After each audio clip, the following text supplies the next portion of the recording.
Hi everyone and welcome to today's video. Today we have Jim Inhofe, current US Senator from the state of Oklahoma, running against Elizabeth Warren, current Senator from the great state of Massachusetts. Jim Inhofe is well known for his denial of climate change and is ranked as the most conservative senator in the United States Congress currently, while Elizabeth Warren is ranked as the most liberal senator in the United States Congress currently. So this election will see two opposite senators running for the presidency of the United States.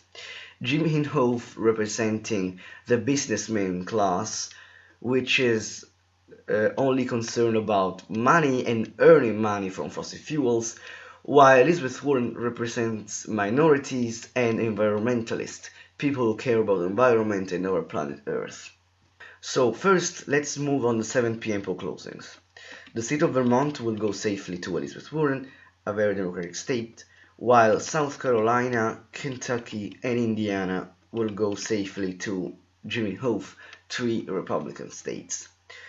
Going over to Virginia, I see the state going to Elizabeth Warren by a considerable margin, so I leave it safe with 10% or more.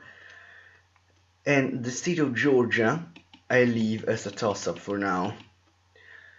As the 7:30 p.m. poll closing approaches, West Virginia is one of the most Republican states in the Union, along with Wyoming, and so safe Republican. The state of Ohio, I leave as likely for the Republican Party because Jim Inhofe is very popular across the state, an industrial state, not as popular as in the rest of the Rust Belt. We'll go to the rest of the Rust Belt later, but I think that this state will go to Jim Inhofe by a considerable margin. Going over to North Carolina, I leave North Carolina as a toss-up because North Carolina is usually a swing state, even though it's ranked as a leaning Republican state, but in this election will be a swing state. Then let's move on the 8 p.m. poll closings. So state of Oklahoma, Inhofe home state, will go to him safely. The state of Alabama and Mississippi, the same.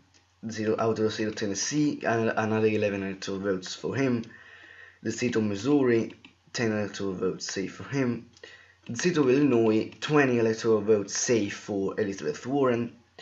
And the state of Maine, 3 out of the 4 electoral votes safe for Elizabeth Warren. The second district, I leave as a toss-up for now.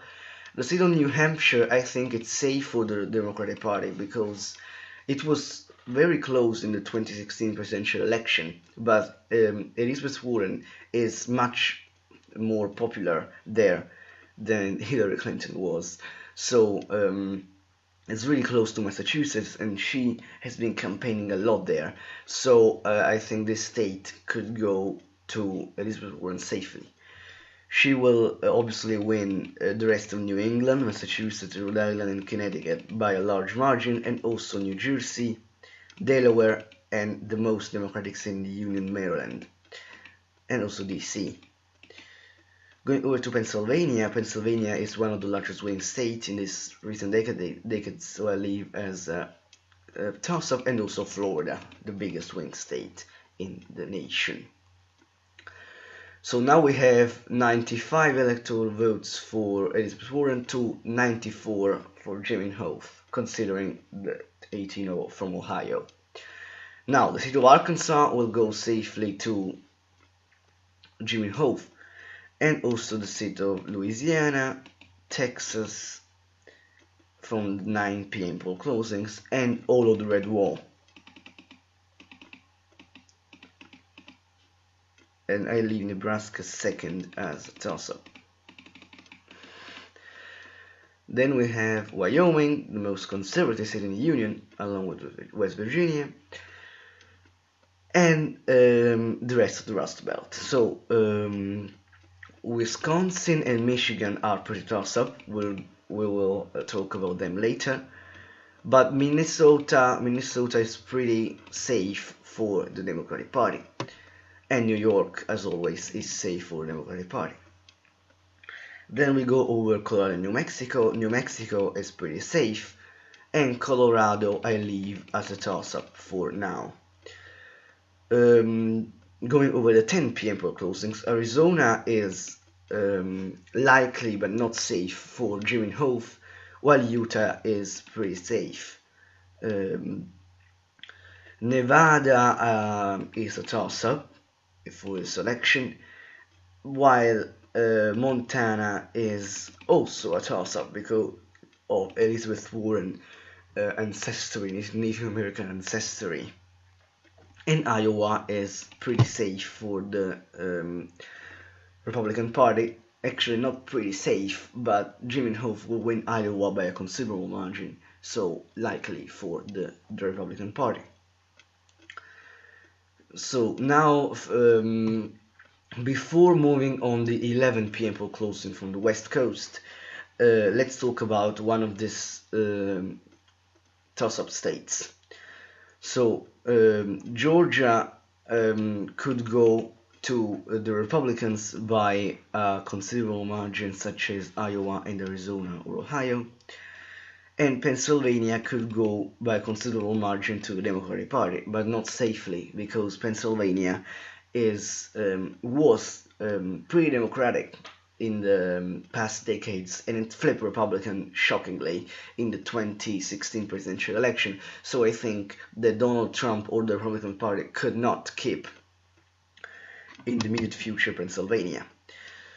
Going over to Colorado, I see that Colorado indeed is pretty safe. I left a toss-up just to talk about him later. Colorado is pretty safe because of the population there that can appeal to the Democratic Party more than the Republican Party, even because of the immigrants from the state of California. Then Maine 2nd District, I think that Elizabeth Warren could carry Maine 2nd District by a slim margin, because she is more popular than Hillary Clinton, such I said for New Hampshire. And Montana, I think that Elizabeth Warren could win Montana by a slim margin, because the Native American population there can change the vote and flip the state. Finally, we have Nevada. Then I think Nevada could go to Elizabeth Warren by a considerable margin, but less than Colorado, so likely for her. So now let's move on the 11 p.m. poll closings. So California, Oregon, Washington, Hawaii, pretty safe. Also very safe for the Democratic Party, while Idaho is safe for the Republicans. And now we have finally the 1 p.m. proposal from Alaska, safe for the Republicans. So now we have 256 electoral votes for Elizabeth Warren, 211 for Jim Inhofe, and we have 4 states and Nebraska's 2nd district to be called yet. Out of the state of Florida, I think that Jim Inhofe could win Florida by a slim margin, and could win also Wisconsin by a slim margin. Going over to Michigan, I think Elizabeth Warren could carry the state by a slim margin, and North Carolina, I think North Carolina could, even if it's leaning for the Republican Party, could go Democratic because of the immigrants from New England there, and so North Carolina could go to Elizabeth Warren. Going over to Nebraska's 2nd district, I think that Jim Inhofe could carry Nebraska's 2nd district by a slim margin, such as 2%, and as Elizabeth Warren would carry Maine's 2nd congressional district. So on the final electoral map, we have 287 electoral votes for Elizabeth Warren to 251 for Jim Inhofe. Thank you guys for watching this video. Comment and like if you enjoyed this video, and please let me know if you want me to show you some more of this electoral content with senators that are not intention to run for an election, a presidential election 2020 or 2024. So thank you guys again, and stay tuned for other videos.